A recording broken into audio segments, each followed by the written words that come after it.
It's not a limiting belief. The way I phrase it, it's the you that you are for yourself, right? Which might seem like a weird statement, but it's accurate, right? The you that you are for yourself. So it's not that you think or have a belief that you're not enough. It's that who you are for yourself is you're not enough. And so that is the view of life that you look through. So I talk about like some sense of inadequacy, some sense of insecurity, and some sense of scarcity as being the three main catch-alls, right? That everyone can relate to. Inadequacy is normally about ourselves, that I'm not enough, I'm not loved, I'm not valuable. Insecurity is how I relate to my environment. So there's a fundamental feeling of like, we're not safe, and particularly for the feminine, sadly, because of this patriarchal world we live in and that they've been abused for centuries, right? So a woman walking to her car at night has a totally different experience than a guy walking to his car at night, right? You know, just because of the way that this society is sadly set up. So the not safe really is the feeling of insecurity. For the way it manifests in a masculine, it might be insecurity in performance, right? So I've worked with high-end executives who are super well-informed about their industry. They've worked in a company for decades, but they're still scared shitless to get on stage and present, right? So insecurity. And then scarcity is like where people have this misnomer that there isn't enough as it relates to the material world, right? So there's a relationship to ourselves, there's a relationship to others, and there's a relationship to the material world. And so they tend to be the default factory settings of the subconscious that we look through. Something wrong with me. I'm not fundamentally loved and accepted by society, and I don't have enough. And then it's like slap on the ass and, you know, go figure it out, have fun. Become who you think you should be as a compensation for your inadequacy. Do whatever you have to as a strategy to win love and favor from, you know, your fellow species, and then accumulate as much as you can to compensate for the scarcity.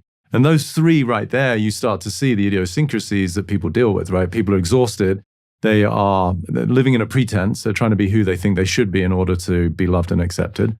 They are doing whatever they can as a strategy to compensate for their own shortcomings, whether they work harder, they become people pleasers, perfectionists. Mm-hmm. The social media game is obviously, you know, where this is replete with the attempts to, through filters and posters and positions and light, to look good, you know.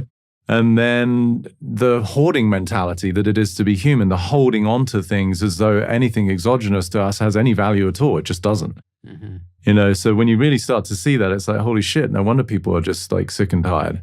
They're playing this quintessential hamster wheel game of really trying to overcome their own blind spots of lies. It's, you know, when you really see it, it's, there's so much compassion. That's why, again, I love what I get to do, because as I tell people, I can't give you something you don't already have. I'm just helping you see what's in the way of you realizing that. Mm. And it's a dissolution process, right? And we live in a very solution-oriented society. Yeah, where growth is perceived in the acquisition of more. Yeah. And as opposed to addition by subtraction and actually the removal of things. Which is why I love Ayurveda. And when I, you know, became a practitioner of that, there were so many correlates between what I already intuitively understood in my own work and what the science of 6,000 years old was pointing to physiologically. And there's something called samprapti, which is the 6 stages of disease. And it really talks about the physiology and the doshas, right? If you have too much pitta or vata or kapha, these different energies, then you eventually get sickness. And the first stage of disease is accumulation. And yet here we live psychologically in a world of scarcity. And so the impulse is to accumulate. Mm. So it's just so ironic that the very thing that's driving us to try and find some sense of solace from the deep programming that there's not enough is itself the first stage to sickness.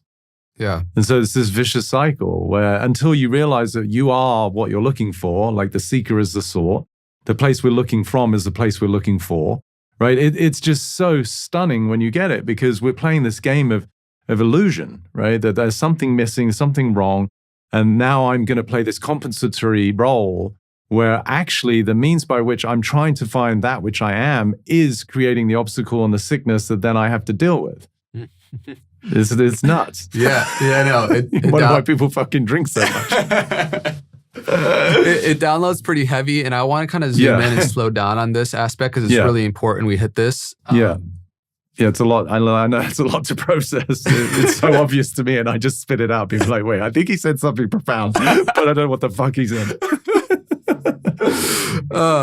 Because so there's the saying, best time to plant a tree is 100 years ago. The best time is today. Yeah. It would have been nice if we were raised in an environment that was loving from the get-go, where we didn't develop these behavioral compensations. And yet now we have a lot of evidence and the accumulation and momentum for believing our own sense of inadequacy, for example, to present day. And the best time to realize it's illusory is right now, whoever's listening to this. Yeah. A couple things I want to dive into here. First, do you perceive, like from meta-systemic thinking, are there patterns within a hierarchy of patterns? For example, we're speaking English within Los Angeles, which is within the context of America, which is in the context of the Milky Way galaxy, for example. Like there are nodes within nodes. Yeah, for sure. Are there patterns, limiting beliefs, subconscious patterns that exist within each other where you see kind of the ultimate one being the illusory of the self, I'm assuming. Yeah. But like, how do you kind of see how they are nested within each other, so to speak? Yeah, the sort of Russian doll effect. I mean, I think they're all commensurate. They all sort of reinforce one another, but they all overlap, right? So somebody who thinks they're not enough could equally relate to somebody that they're over here talking about the fact that they can't find a good mate in Los Angeles, right? It's like, it's not necessarily I'm not enough, but it's sort of a correlate to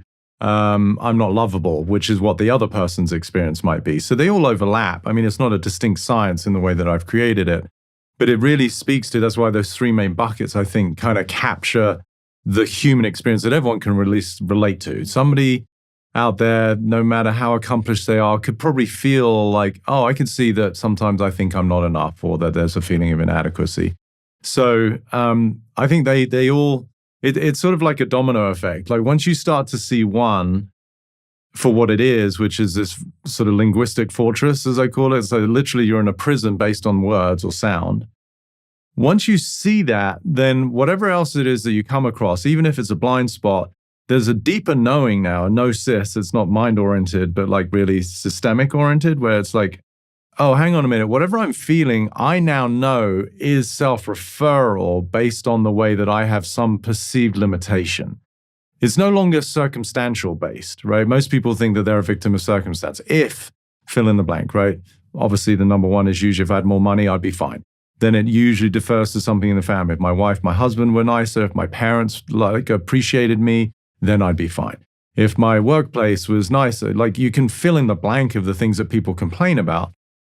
But that's the trap, right? Is that if I think that I'm a victim of circumstance, then we lead into the world that we see, which is control, manipulation, domination. Because people are trying to manipulate the things around them under the illusion that that's what's going to garner my greater sense of joy. But that's not how it works. I mean, talk to a billionaire, right? It's like I've worked with, I don't know, a couple of dozen of them. They don't have white light shooting out their genitals, and they're not like loving life, right? It's they didn't crack the code. They're still usually trying to accumulate more because that's where they're still caught in the same rat race as most people, that it's out there somewhere.